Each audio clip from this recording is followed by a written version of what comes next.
Okay, first up this week is Gamer for Love, Alpha World book number 8, written by Daniel Schoenhofen. It is the 8th book and final book in this particular series. It is a massive 688 pages. It is $5.99. It is available on Kindle Unlimited. Here is the author's description. Alburet came to Alpha World as a tester for the government. What he found wasn't what he expected, but what he needed. Together with his 3 wives, they have survived the revelations and grown closer.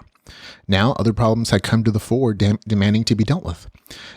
Given a quest by the Overlord, Alburet and his wives had a goal that they could not ignore, because failing it would shatter their family. To even have a chance at success, they would need to reach max level as quickly as they could for the first N-tier raid.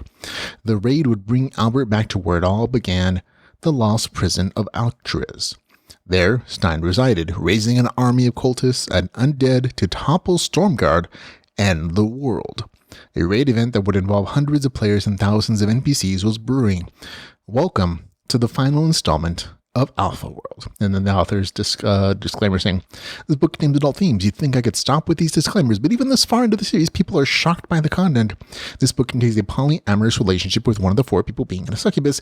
You have been warned. I might be inflecting on that last statement, but that is the actual disclaimer there. And I always think it's funny that the author even has to say that. Okay, full disclosure, I received an advance copy for review. I purchased a copy when it became available.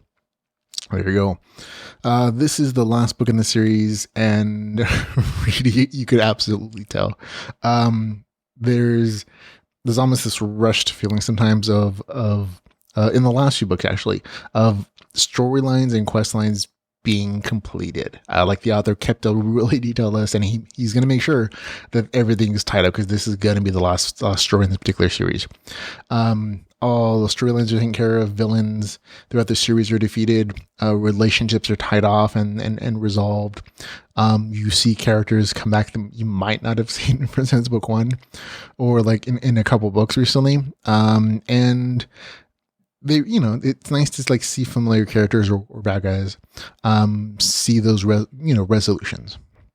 There are some revelations in the story, that I saw coming, at least partially, but that didn't make them any less satisfying. I like the fact that the author was, he had enough clues to make the reader first smart when the actual revelation happened. You're like, I knew I was right. I knew it the whole time.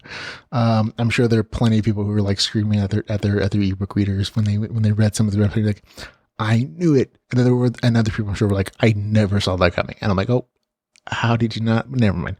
But they're still very meaningful revelations.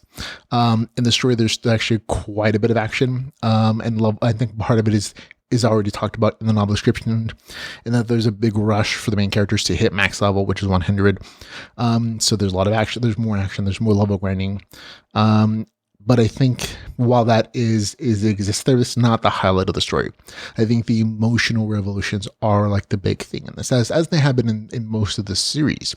The emotional roller coaster, the revelations, some of the tearjerker moments have always been like the big things that have stood out, I think, for a lot of readers, including myself, for this series. And this one is no different.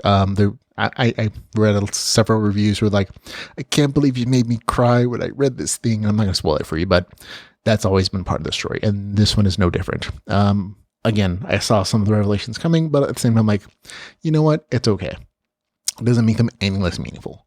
Overall, this is a good ending to a beloved series, and I can't wait to read the next series with these characters if they come back, obviously. No spoilers for me. So there we go. For me, I enjoyed it. It gets a score of 7.5 out of 10. That's Gamer for Love, Alpha World, book number 8, with a score of 7.5 out of 10, and it's been a wonderful journey with the series.